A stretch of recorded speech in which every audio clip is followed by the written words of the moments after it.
Hi again, everybody.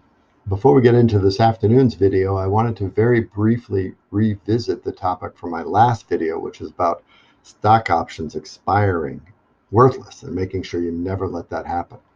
Since shooting that video, I've had the opportunity to speak to an industry insider about this, and I've got to tell you, it wasn't a very productive conversation.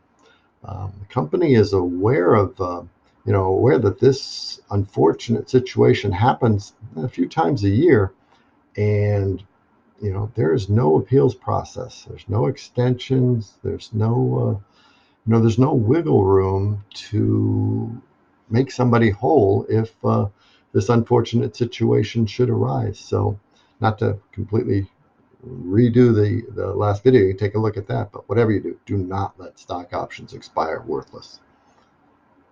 Let's get on to today's topic. So yesterday, I was speaking with a couple who are about to turn 60, and they're getting even more serious about their retirement planning, and they wanted me to take a look at their current portfolio and see if it was something that was suitable for them going forward. I took a look, suggested some fairly minor tweaks, but yeah, look good. Then they asked me, and this is what really prompted today's video, well, what do you think about this particular fund we've been using? We've been happy with it, and we were wondering if this is something that you might recommend. And, this is beside the point. I happen to think it was indeed an appropriate fund, and I think they were looking for affirmation from me, and I gave it to them. But again, that's really beside the point. What got me thinking was, why would somebody be happy with a fund that they've been using for the last 10, 15, 20 years, for that matter, other than they were happy with its performance? It's only logical. I mean, were they happy with its name? Happy with what the font on the statements look like? Of course not. They were purely looking at its performance and happy with the performance, and therefore deeming it suitable going forward.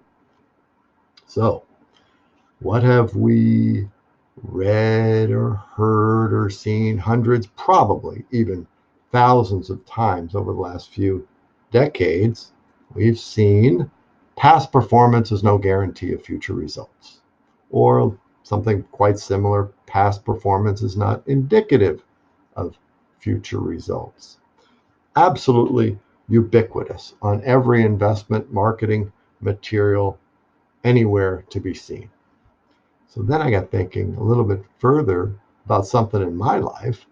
I have two teenage daughters. One's off to college next fall, and I've been giving them a warning many, many, many times. And the warning goes like this: make sure you never let the person with the dumbest idea in the room be the leader of the group.